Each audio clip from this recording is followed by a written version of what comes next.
My goal with teaching this to people is just say, okay, you have all this stuff wrong with you. If you try to fix it all, you're never going to be able to squat anything. You're not going to do anything, you know? Yeah. So I got a real special video today. It's a coaching call with Mohammed, one of the people that I took on, clients that I took on for this experiment for assessing people's muscle imbalances and helping people out prevent injury and giving people programs for them. So here is a quick rundown of everything we went through. You can click on the timestamp in the description, the timestamp in the description in case you are on the desktop, but if you're on a mobile and you don't want to watch the entire video, go ahead and just manually scrub all the way down to that section. So at the 6:07 mark, we go over hip internal rotation. At the 8:22 mark, we go over shortcomings and movement faults. At the 8-minute and 42-second mark, we go over feet flattening and why it's a big deal. Then at the 10-minute and 12 mark, we go over why his flat feet are a big problem. At the 10:22 mark, the most important thing that he needs to work on is ankle mobility, and talking about that. At the 10:31 mark, what prevents you from squatting from a more narrow stance and pitching forward? That's what we go over. What prevents you? What's the difference between narrow and wide? At the 12-minute and 17-second mark, when you are near 90 to 95% of your one repetition max, the bar must go in a vertical line. At the 14-minute and 52-second mark, why Muhammad and I can't tolerate high volume squatting, but Johnny Candido and Dan Green can with little to no injury, and comparing Poundstone to the whole analogy. 16 minutes and a 22-second mark, sacrifices we make in movement patterns as we attain our goals. At the 19-minute and 22-second mark, how to balance fixing yourself with building strength. At the 25-minute and 17-second mark, why stretching and foam rolling your calves too much in one session can be dangerous. At the 26 and 26-minute 32-second mark, how your back getting tight from deadlifting is a protection mechanism. At the 27-minute mark, even Muhammad mentions Chris Duffin saying on another video he watched on him about why lower back gets tight during squats and deadlifts. At the 27-minute and 52-second mark, explaining tight and weak muscles of the lower leg, tight calves versus weak tibialis anterior. If you're interested in getting a similar assessment from me, send me an email at ryansaplan@yahoo.com, spelled RYANSAPLAN @yahoo.com, and I'll get back to you with my rates. Now let's get on to the video.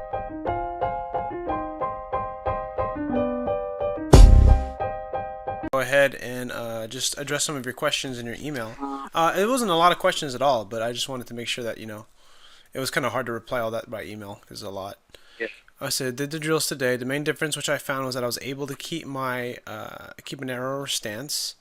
I guess we should start there. What is your opinion, or what do you know about being more narrow or wide, or how does it feel to you? I know that it takes a lot more flexibility to stay in a narrower stance, Right. but again, there's not much else really that I know of. Okay, all right. No, I just asked because some people think it's better or worse, and it's because I'll get more into what I'm talking about in just a moment. But okay, so the sidestepping lunges really killed my glutes, tibialis. Sidestepping lunges, you mean the walking sidestep when you're Yeah, that's something. So not lunges, they're because sidestepping lunges are different. That's the hip circle walks basically, or the banded what do you call them? Tube walking is what it's called. Mm. And then it's tibialis anterior exercise, which you told me I felt more in the arch of the foot than the area of my shin. Is this normal? No, that's probably about right. You have very flat feet. They flatten out ton. I think you said that in your email here somewhere. Yeah. Let's go see. I felt more arch in the area of my foot. Okay, the frog stretch, I don't feel much in my adductors, but the right hip, I feel it in the back of my sockets. This one, you just need to stretch your adductors. You just gotta think about the muscles that are tight are the muscles that need to be lengthened, and they need to be released. So if you don't, if you feel it more in your socket, obviously you don't want to cause any hip pain, like you said, hip impingement here. Like the Kelly Starrett banded stretch. I live and die by that. If it wasn't for that one stretch with the band, the hamstring floss, I would not be in powerlifting. I wouldn't be as strong as I am. After I did that one stretch, I could do like a crap load of different things. That's because I am also lacking internal rotation in the hips. That one I'm lacking too. That one's, I don't know, man. I'm not gonna pretend to know the answer to this. So I remember seeing Kelly Starrett on one of his videos.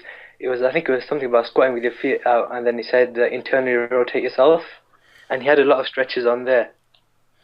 I can find the link for you if you want. No, say it again. Repeat what you just said. the title of his video was squatting with your feet out. There's a question mark. I said, "I are yourself," Yeah. Okay. which that, Why do you know why internal rotation is important, or what your opinion is on internal rotation? I'm guessing it's to do with keeping the feet forward, which it's not so much for like powerlifting, I guess, but it's more for like main like athletes, like football players and so on. It's something to do with the ACL. You can damage it or something if your foot is pointing outwards. It's internal rotation of the hip is kind of interesting because with a lot of trained people that are out there, you don't. I mean, it's important to have full range of motion, but then a lot of people don't. So I'm not going to pretend like okay, you need to be this perfect flexible being, and the truth is nobody really is. You know, Yeah, especially if you're getting into strength training late. If you grew up an athlete, you know, it's and you played like a dozen sports. I mean, your body is going to be different at 25, 30 than someone who just started playing sports their senior year. You know what I mean? So yeah, that's how I am. That's kind of why I'm so broken. Too much. That's why I'm good with the computer. So the internal when you have with the shoulder and then the hip, when you have more internal and external rotation in the hip, you're gonna be able to just have more slack in the system. So one way to look at hip internal rotation is that when your knees buckle or give in, right? The ACL or the joint of the knee won't buckle, or you'll have less stress on the meniscus if you have internal rotation in the hip. So, for example, if you can imagine like the femur bones turning in, can you imagine that? yeah, And if the feet are planted and pointing straight, the knees will cave in, right? Which is not good. yeah. But if you have internal rotation, you have a little extra room. So instead of your knees, instead of your like the inside of your knee like totally gapping open, your femur bone will actually turn in, which will kind of give you a little bit extra slack. Right, yeah, Which is still not a good thing, which is not optimal, but it's definitely better than not having. Because if you don't have internal rotation, your foot is planted, then you're gonna probably tear your ACL and injure your medial ligament, medial meniscus. Depends on what's happening. Okay, so it says here, will this be solved once I have doing the corrective exercises for a long time? And the question is, a lot of it will be solved. I won't say all of it will because you're trying to change your movement pattern. So I got your program right here in front of me. I also have your squat in here just in case I need to look at it again. yeah. But let me go see. I gotta pull up your video because the thing is that okay. So the main concept, I guess, let me start off by my talk here for this like next 20 minutes is that you want to think about like trying to understand how your body moves and just focus on trying to move as optimally as you can. You're not going to be able to move perfect all the time. You know, like my goal to deadlift 700 pounds, 600 pounds, you know, first 600, then 700, right? Squat 450, then later squat 500 for me is like, how do I get there? I mean, it's when I say how do I get there, I know how to get there, but it's more like it's the way you get there matters. So if you are going there in sort of a little bit more aggressive manner without not taking care of these joint problems, you're going to have an injury more likely. Yeah, The truth is you're going to get strong no matter what. So if there's one thing for sure, if you're not worried about it, a lot of it's just having balls and not being scared and pushing yourself, which I think anybody can do. But if you do that without considering, not to say that you have to be scared, you have to consider some of your shortcomings so that you can just make better educated choices in what you do. yeah, Hope that makes sense. Okay, so let's start talking first with your feet, right? So your feet turn out quite a bit and they flatten. Turning out, I don't think is to me it's not that big of a deal, but the feet flattening is a big deal. When I look at you from the back, oh crap. When I look at you from the back and you do a squat, like your ankles are collapsing ton. And in a few weeks, maybe next week, I'll have a video of me doing these also, but with weight, and you're gonna see my feet flattening quite a bit. And this is one of the reasons why people get hurt because the foot wants to stay straight or the arch wants to stay maintained, and then what ends up happening is that your knee wants to follow the toes, the middle of the toes, right? And you have to say 300 pounds or 90% of your one repetition max. Your goal is to lift that weight. When your knee buckles in, it allows you to get more quad. It also sometimes gives you a little bit more mechanical advantage. Not always. So when your knee goes out or goes more forward, you're able to recruit more of the glute, more of the hip, and be in a better ideal position for the hip. The problem is when your knee goes in, you get somewhat better leverage. I won't say a ton, but you get some. Any amount of leverage is going to matter when you're like 90%, right, or going for max yeah, lift. But when that knee buckles in, That's what's gonna your knee's gonna get hurt, or it's gonna have a higher chance of getting hurt. It doesn't necessarily mean it's gonna get hurt, but there's a chance that it will, especially if you're repeating it a ton. So just to kind of so the main thing is that with this talk that I want to give you is that the one thing you got to look at is sort of your major fault, and looking at you, and you're the fourth person I've talked to that I've gathered through this, and it seems to be almost always the same thing, is the feet. The feet is a big problem. You got to control the feet, and the feet are connected to the ankles, which are connected to the calf. So fixing your ankle mobility is going to be the number one most important thing you work on. There's other things you need to work on in the hips, you know, because one of the things that prevent you from squatting with a more narrow stance is the ability to not allow your knee to go move forward. So I'm gonna just, you watch me. I'm squatting, and then I'm gonna try to squat as low as I can before my heel comes off the ground. So this is about, see, I start to see how I start to pitch forward. Yeah. So I'll just go from the side here. So as I start to pitch forward, right? So to keep my heel on the ground, I have to push my hips all the way back and do this. You know, Yeah. if my feet are wide, I can stay a little bit more upright. Right. You know, and that actually has a lot more to do with dorsiflexion. So that's the ankle, if this is toes, getting the toes to go up, so that way you have better ankle flexibility. So like you said in your email, like you said you were able to squat with a more narrow stance. It's not to say that you should always squat with a narrow stance. It's just more like that you should be able to do that. You know, like, Dan Green, right? He is the monster. He's super strong, right? But he has his amazing flexibility. Like, I'm pretty sure that he can squat with a narrow stance. He doesn't squat with a narrow stance because that's not how he squats for his competition, but he can, Yeah. So it's really more about having the ability to do it than necessarily this is the best way. Because once you run out of ankle room, you have to pitch forward. And you don't want to, you want to be able to fix that, because there's going to be a point when the weight gets too heavy. Like, how much do you weigh? Approximate weight? Yeah, about 170-ish, maybe 175. Okay, so 175. So once you start squatting like over 200, right? So when you have 200 pounds on your back and you go up to 300, your center of gravity is shifted very high above your body, right? On your shoulders. So the bar path has to go more vertical. When you're squatting like 135 or 150, it really doesn't make that much of a difference, because you're strong enough to good morning it. You're strong enough to have the bar path go out of whack. But when you're like near 90% or just well above your body weight, the bar has to go straight down. And if it doesn't go straight down, right, your body has to compensate to make up for it. So what's your current 1RM right now? On the squat, I think about 240, 250 maybe. So 250, for example. So at Quite 250, weak compared to my deadlift. So what's your deadlift?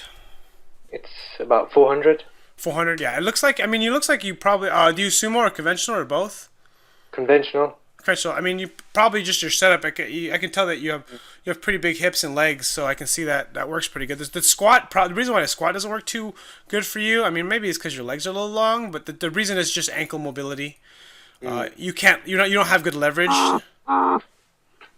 You don't have very good leverage. So you'll have bad leverage when you lose ankle mobility. Whereas with the deadlift, you're pretty good about keeping your heels down and sitting back because of your ankle flexibility. So it's easier to learn, Yeah. But just to clarify, there's a lot of stuff you need to fix, right? Like your lats are tight, your hips are tight, your hip flexors are tight, your piriformis is tight. The major thing you need to work on the most for you to get improvements in your squat, to get improvements without getting hurt, is getting your feet straighter and having a better arch in your foot. And you can't have a better arch in your foot if your feet have to turn out to get your knee forward. So basically, think of it like this: in order for your knee to go forward over your toes in a safe way. First of all, let me clarify. So for the knee to go forward, right, for the knee to go forward in a safe way, the knees have to go over the middle of the toes. Does that make sense? Yeah. They can go a little bit out towards the pinky. I mean, Kelly Starrett says go all the way out wide. I think obviously going out is better than going in, but going anywhere near the big toe or inside the toe is going to give you issues. So what we want to be able to have, because if you have both your feet straight and you're able to bring your knees very far forward over your toes without your heels coming off while maintaining an arch, when you bring your feet out wide, you're going to have a crap load more room. So I mean, a big part of why when you sent me your squat assessment, you probably, I asked people to stand straight, but it doesn't really matter because I can tell without it. is that you're out wide and you squat that low because that allows you to get the room you need, right? So your right foot turns out more, your left foot is a little bit more straight, right? Like I'm I looking think at. it was the right that buckled in a bit more. Okay, it's the right one that buckled in more. Yeah. It's. I mean, when I say it is the right one. It's small, but you have to think about how much small it is when you add weight, reps, sets, and volume, Yeah. right? So that's kind of the issue. So you can still get strong and stay healthy and do really well. The problem is once you start tacking on volume. This is the problem with volume. One of the reasons why like high level lifters, like the guys we see on YouTube, like Johnny Candido, Dan Green. I mean, all these guys are just amazing. Who's it? Like freaking Ben Rice is amazing. I watched this guy squat like 500 pounds, 400 pounds, like multiple times a week and not have any problems. You Yeah. know, that's the reason why is because they have the ability to keep good positioning. Like the way you squat is not much different than the way I squat, right? And you can only tolerate so much of that before your knee starts to bother you. You know, I've already getting slight knee pain in both of my knees. It's like the MCL area. It just gets really tender on some days. I mean, like, so, like, it's funny because when you mention that, because what you can do is you can almost band-aid everything with strength until you break, you know.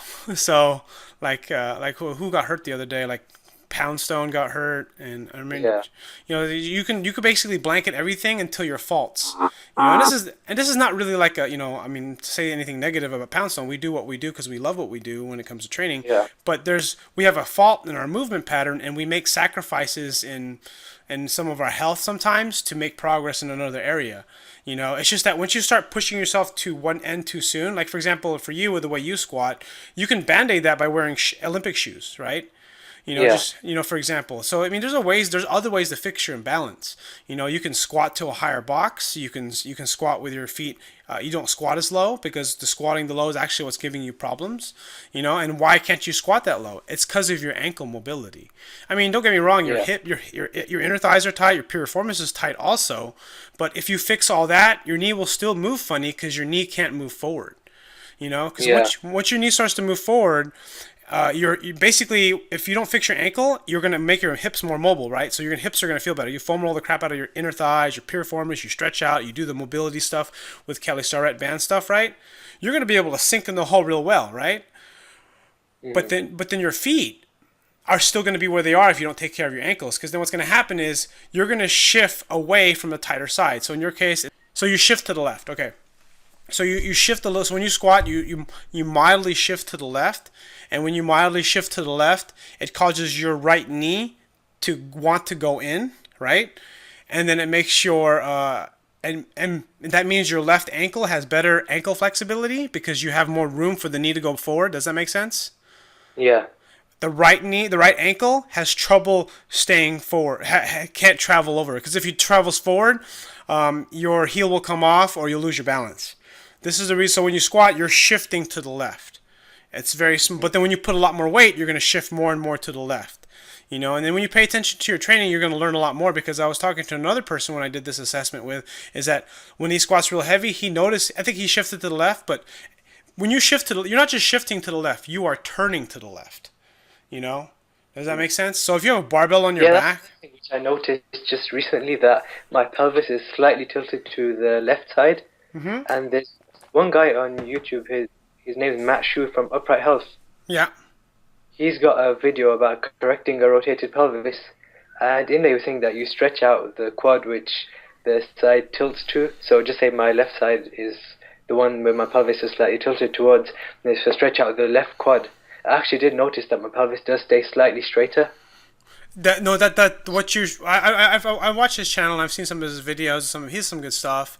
About that, the pelvis rotation, that is sort of beyond the scope of what I understand. I mean, I kind of understand it. Like, you mean when the pelvis is like this, like one side is higher than the Yeah, other. mine is literally it's just like slightly this way.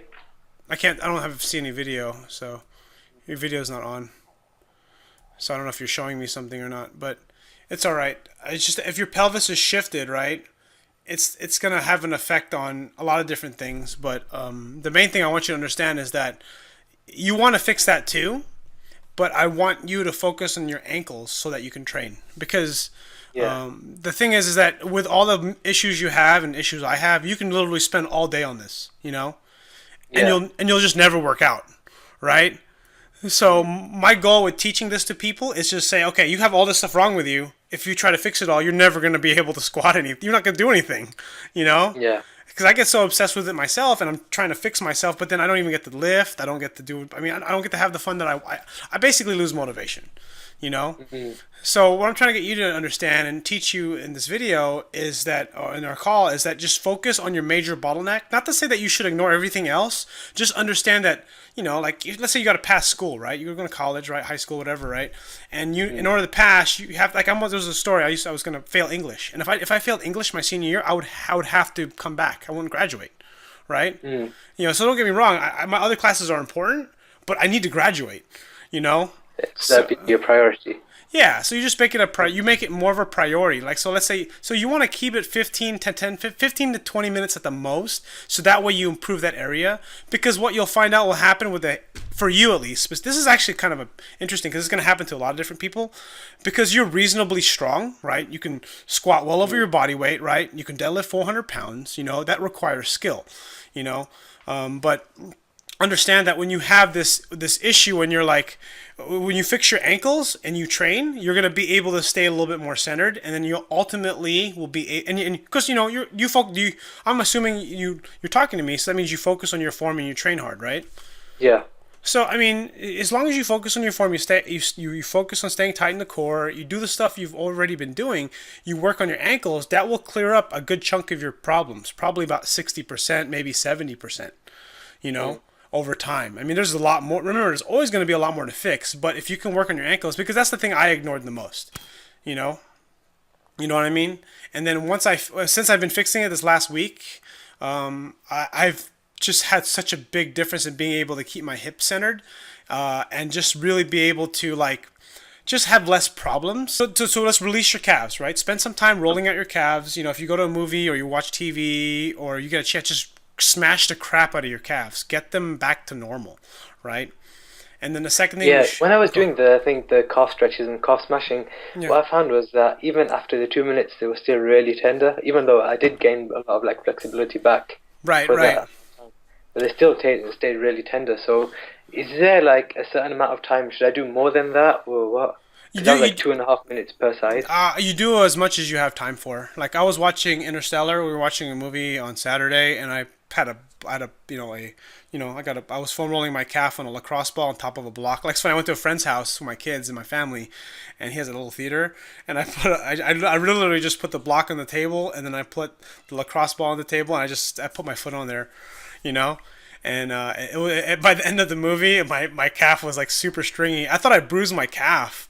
You know what I mean? Yeah. And I thought it was a bad thing, but I mean, I guess you use good judgment. I was like, oh, I don't know. I hope I didn't hurt my calf, but I don't think my ankles ever felt so good. So it's just really, you know, like K-Star says, it's very ropey. It's the toughest, probably the toughest part of your body because it's fully weight bearing. So you just keep working on it, and you're gonna see immediate results. Just because it's probably the worst part of your body, especially your right side. So you just roll as much as you can. I'm just like when I write out your program, it's really more of a like, okay, this is like a minimum. You know what I mean? If you do this, I mean, you're gonna see some improvement. But obviously, if you want to make really great improvement, I mean, just be honest. You know, like if you want to be able to squat 500 pounds, deadlift 600 pounds, or get a shredded six pack, this stuff is not going to happen 3 days, doing 3 days a week, right? Yeah. I mean, that's just pretty much everyone you see on YouTube or people that you look up to. I mean, they're obsessed with this stuff. And for you, I mean, you obsess about it for as much as is appropriate for what you have time in your life for. You know? Yeah, pretty much. So and that's okay, and that's what I mean, you know. So that's why I'm saying this. Okay, so you stretch your calves, you keep stretching your calves, you work on like what I do when I'm standing around. I'll put my foot on a wall and I'll stretch, you know. I don't know if I put that link for the banded calf stretch. Oh, no, I didn't put that. I'll put that in there. So when you look at that link again, it'll be updated.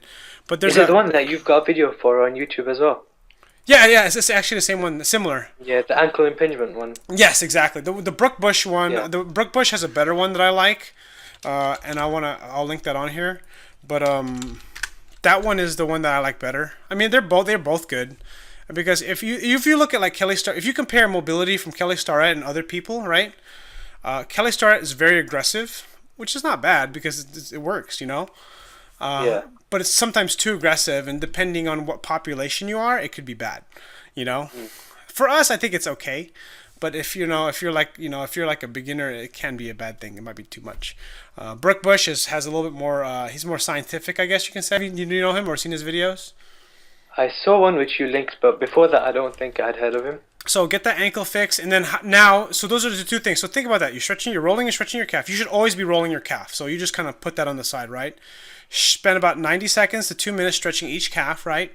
And then you need to work on activating the muscles, right? Now, one of the things to remember to keep your calves and ankles the way they need to be is your feet. Your feet are the most important thing to allowing your ankle to move. Because even after you improve dorsiflexion in your ankle, it can be somewhat unsafe to a certain degree. Let's say you ridiculously foam roll it for like a ridiculous amount of time and you stretch it for too long. This is why you don't want to roll for like 20 minutes on one calf and then stretch it for 2 minutes, right? Because it'll make your ankle too loose. Because it'll make the calf very unstable. You know what I mean? Yeah. So that's why it's important that you're really focused on just making. I mean, it's okay to have one of those days. It's just you got to be aware that when you stretch something too much, you put yourself at risk for other issues. Like for example, that's why I tell people like if you were to stretch the crap out of your calves for like a really long time, you're gonna make it so that you're gonna make your knee unstable. You know. Mm. Now, for a certain degree, I mean, if you do a little bit, it's going to be fine. But let's say if you do something like sort of like out of the realm of what's considered safe or logical, like spending 10 minutes stretching your calf the entire time, right? You just hold it for 10 minutes, right? And then you foam roll your calf for 15 minutes, which no one ever recommends, right? I'm not recommending that. If you do that, you're going to have so much laxity in your ankle that you're going to have instability in your knee, in your foot, you know? Mm. That's where the thing. Have you ever heard like if you stretching makes you weaker? Have you ever heard that before? Yeah. That's sort of what happens because the muscles because when you roll and stretch, you're deactivating muscles. You know, Yeah. like have you ever had your back get tight from deadlifting or squatting? Yeah. That's basically your back trying to be stable. So it's actually protecting you, even though it hurts and it's annoying. It's protecting you. If it didn't do that, your spine would basically fold in half. You know. Yeah. So you have all these automatic mechanisms to basically keep you together. If that makes any sense. I think Chris Duffin in one of his videos, he was saying that when it comes to like your back getting tight and stuff, it's because you're not bracing hard enough. That's very right because then what's happening is you're tight, you're doing either a deadlift or a squat, and then you are overusing one part. So your back is rarely ever weak. It's just it's overutilized. Mm. You know, so you're used to using your back. Chris Duffin is so underrated. He's got like the best stuff. If you look through more of his stuff, I found him recently from I think it was Mark Bell. Yeah, He Mark made Bell. about spotting. Yeah, Chris Duffin is great. He's got like the best. He's so underrated. I think Duffin is so great because his stuff is really. He actually experienced a lot of problems, you know. But he's worked. He's gotten through so many injuries, but he's worked through them and he's gotten better. All right, so then going back to your activation again. So single leg reach, like bouncing on one leg, right? All this stuff is designed to help improve the arch in your foot and strengthen your shin, and then activate the muscles that you stretched.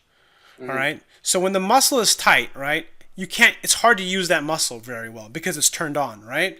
If you stretch it and you make it longer, what's going to happen is you're going to be able to tap into that extra length that you created, right? Yeah. So what's going to happen is you're going to strengthen that extra range of motion. So for example, if you didn't do the stretches and the rolling, you just went straight to activation, it's not going to be very effective because the muscle is still tight.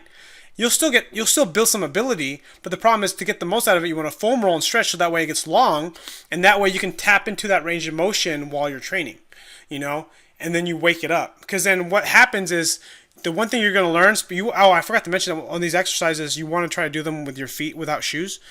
What you're going to find is that you're going to learn how to grab the ground you're going to grab your toes, right? You know, on the ground, and you'll be able to grab the ground. And then you'll be able to create a better arch, and your foot will probably end up hurting. Your shin will hurt, right?